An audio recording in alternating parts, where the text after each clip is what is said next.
I'm walking around. I was driving from Tampa, so You were driving from Tampa? I drove arrived in down. time? Great. Drove down from Tampa today. Angelica Wheeler, Jason Chinnock. How are you? Pleasure.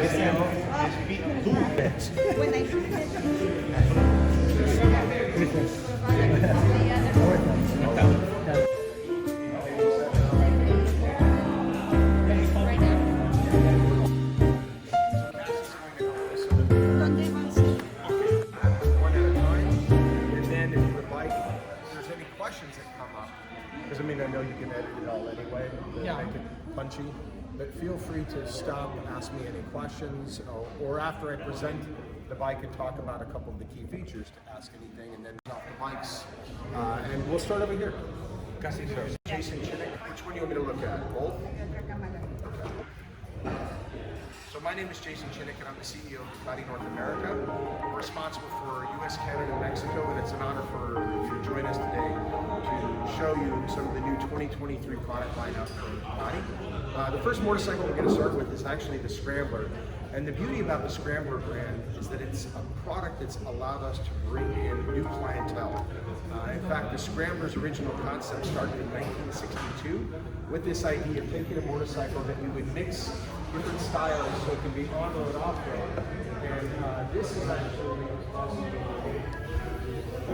this is the new Scrambler Night Shift. And the beauty about the Scrambler is that it has a very classic design. Yeah, it's very much a modern motorcycle. In fact, a lot of the benefits and features, we've actually reduced the weight of this motorcycle by 9 pounds. And we've added a lot of technology that really adds to the ridership experience, and that includes traction control, recording ABS, and actually different riding modes. Additionally, we shaved, like I said, we mentioned that we shaved the weight out of the motorcycle. And there's a couple of different versions of this one. This being the Night Shift, has a little bit of a cafe style. But something that's really unique also about the Scrambler is the ability to be able to personalize the motorcycle. In fact, all of these panels that you see in this beautiful blue are removable, and you can exchange it with different colored panels to put on the motorcycle in order for you to give it a different look.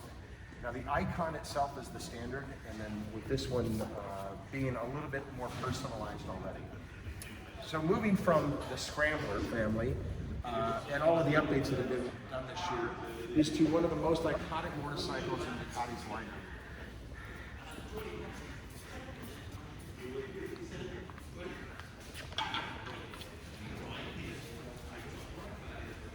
So being one of the most iconic motorcycles in Ducati's lineup is the Monster. And the Monster started off as a superbike, so one of our sports motorcycles, where we removed the bodywork and stripped it down to something that can be ridden in an urban environment. Cassie, do you mind doing the others? And this is the new Monster SP. The beauty about this next generation Monster is that we actually were able to reduce a significant amount of weight, so 40 pounds off of its predecessor than the previous Monster, but the SP stands for a special production unit. And this is a model that actually has upgraded suspension componentry, both front and rear with the Olins.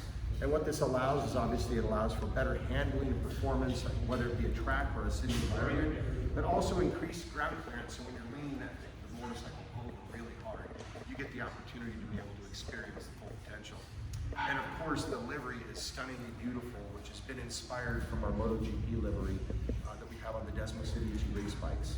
So the new Monster SP is a very, very special bike for us this year, and a way for the Monster owners to have just that little bit extra more, that little edge that they would have over the standard Monster itself. Now, moving from the world of Monster is a completely different world that we've actually launched in the early 2000s, which we'll show back over here.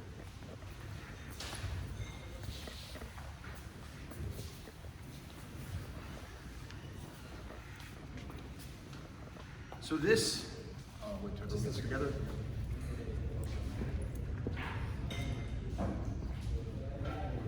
Action.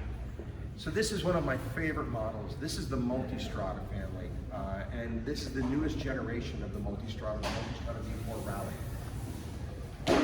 And And what makes this bike so cool is not only the fact that it's a great motorcycle for adventure riding, which a lot of motorcyclists, part of getting on a motorcycle is to get on the bike and disappear and go have that experience that maybe you couldn't have normally.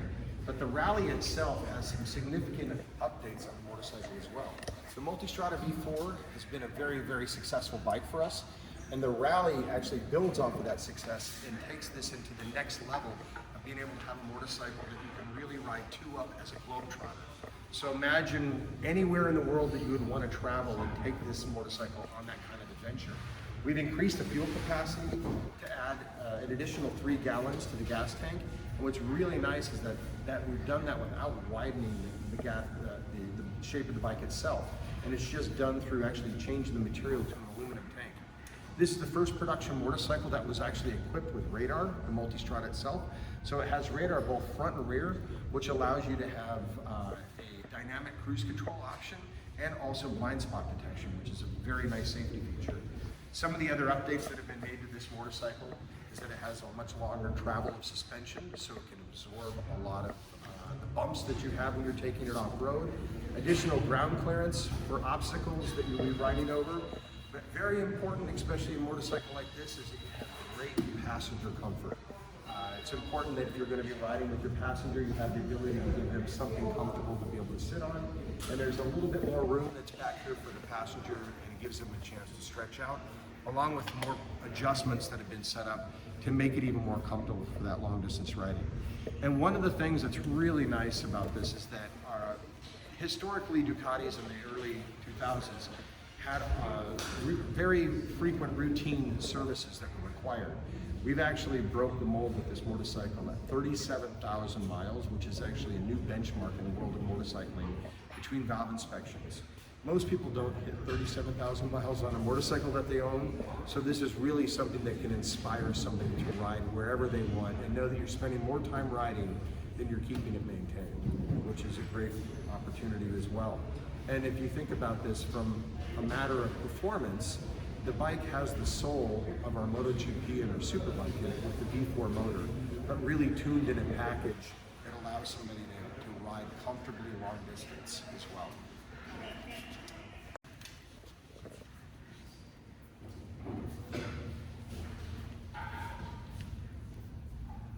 Well, everybody loves Ducati Superbike. Give me a sec, Jason. Yep, no problem.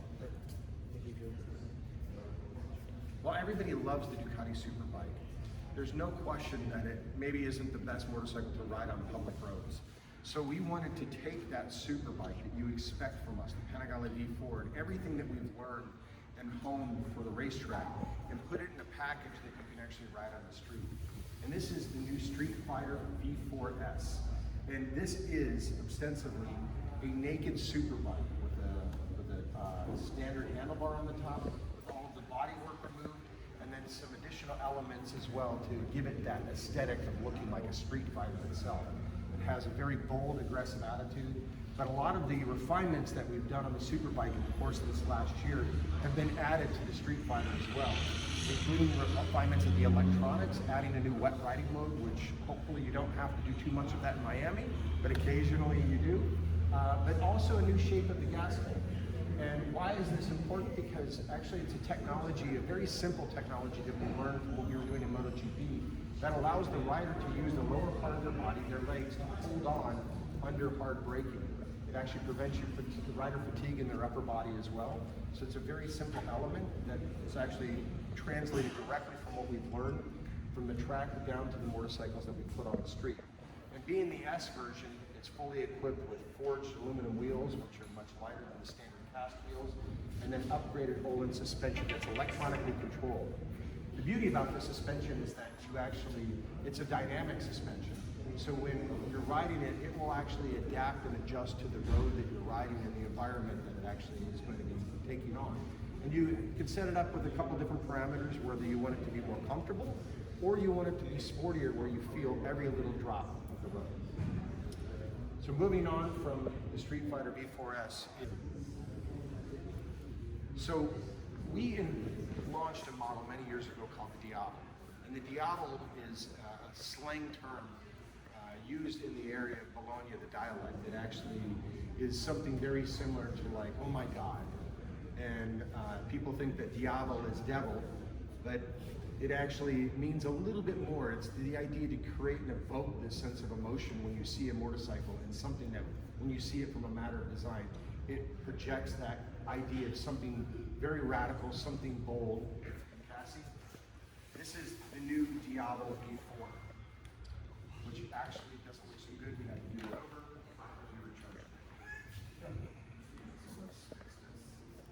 Hey, Alex, can you, we have this thing plugged in.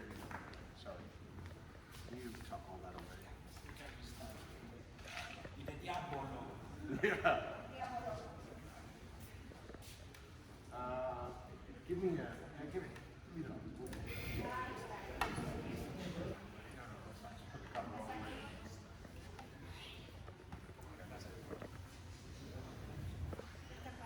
So, let me know when you're ready. I'm going to share with you a new model that is when we launched the original concept of it many years ago, and it's named the Diavolo. It was originally powered by our twin motor that was been very popular for many years, but we knew we needed to evolve the model not only in terms of its performance with the Gran Turismo V4 motor, but also in terms of the design. And the term Diavolo is a word that comes from this idea of something very bold. When you say, Diavolo, it's almost like saying, that's amazing, or I can't believe what I'm seeing with my eyes. And from a matter of design, it's also very unique. There's nothing really like it in the motorcycling world, because we've actually taken three elements of design and found a way to merge them together. One element is like very much like a superbike with a very narrow pointy tail that comes out of the back here with this rear tire hanging out. The other one is this, we call it the bison back look of the gas tank and this massive wave in the front, which is similar to a standard naked motorcycle like the Monster. And then of course you've got this beautiful, we call it a fly line that comes through very much like a cruiser. So it's the idea of us having a muscle bike or a muscle motorcycle that has a bit of the attitude of a cruiser, but performs like a sport bike, which is unique in the entire motorcycling industry. And while many, since this bike has come out, have attempted to make their version of it, there's none of them that have stood up to the Diavolo. And you can tell it's got these massive air intakes in the front, which is a beautiful design element as well, along with the running light on the front, and a very nice bit of attention to detail is on the back of the motorcycle and the tail lights. It's actually an array of LED lights that are underneath here that when you hit the rear brake on the motorcycle, they light up in order to give you a very unique look and feel on the back of the motorcycle, while keeping the rest of this very clean and clear. And of course, a very nice feature that I like as well is a clear delineation between this being a 4-cylinder and its predecessor, the twin, with this almost double-barreled shotgun, like two shotguns on top of each other exhaust. Uncover it right away because it's better to talk with it. Start and she uncover it. And the pinnacle of the Ducati lineup is also always our superbike. And our family of superbikes are referred to as the Panigale. And the Panigale actually refers to the area of Bologna where we're from, Borgo Panigale. Borgo means bird or neighborhood. And this specific bike is the new Panigale V4R. And the V4R directly comes from what we've learned in all of the racing in our World Superbike Championship that we just won this year.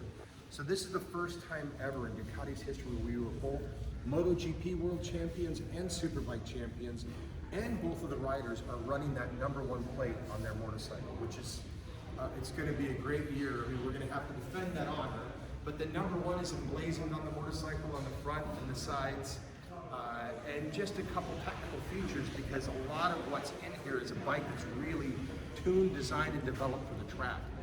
This motorcycle, with the exhaust system that you see on it, which is a full titanium exhaust system, and a special oil that we've developed in the shell, will deliver 240.5 brake horsepower, which is absolutely incredible for a motorcycle of this size. I mean, there's never been a production motorcycle that's delivered this kind of power in this package. And we do this because this is a motorcycle that's homologated to be able to let us race for professional racing, both in Moto America, that we have in the US, British Superbike, and also World Superbike globally. Some of the features that you can see are these winglets that are on the front of the motorcycle, which actually help produce a downforce on the front end of the motorcycle in order to keep the front end down under hard acceleration. And then some other elements that have actually been refined on this motorcycle is that the pistons and the connecting rods in the engine have gone through a lot of attention to detail in order to reduce the amount of friction that's in there. We've increased the intake on the lift on the valves for the intake, so we breathes even more. And then something quite unique is our Ducati dry clutch, which we've actually made a much smaller dry clutch in there that delivers the same level of performance, but with reduced weight as well. And while its top power comes out at 16,500 RPM, this V4 will rev all the way up to 16,500 RPM. So 15.5 for top peak power, but it will go that extra 1,000 RPM as well. And of course, as you can expect, we have a full electronic suite that has been refined to be able to match the performance of this motorcycle between traction control, wheelie control, slide control. The engine braking is controllable as well. And I mean, just to give you an idea of the slide control, you're able to go through the motorcycle in the corner when it's set up in the different mode, hit that rear brake and slide the back end around the corner on the track in a very controllable way in order to be able to cut that corner even sharper and get the best lap times as well. But really, this bike, the only place that you can really get the pure performance of this motorcycle is on the racetrack.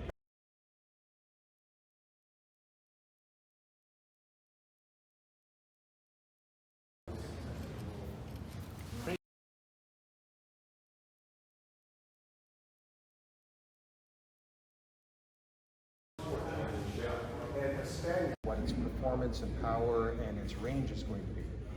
Quite candidly, the battery technology hasn't developed to the point right now where you can get all three of those, and you end up, the challenge is mostly is that if you want range, you have weight. Range and performance, you have all this excess weight. In fact, the technology is such right now, if you took a motorcycle like the Panigale V2 and you wanted to deliver a similar level of performance, the motorcycle would have to weigh almost twice as much. So unfortunately, that means it's not going to handle correctly and it's going to be a challenge overall. So our plans are to use that, the Moto E series, as an opportunity for us to be able to learn, develop technologies, and we've done a lot of very innovative things already. Instead of not using standard battery packs, developing our own battery systems, special motors and such, so that we can find ourselves further down the road for a product. There's no fixed time because quite candidly, it's going to be largely based on when the battery technology will be there.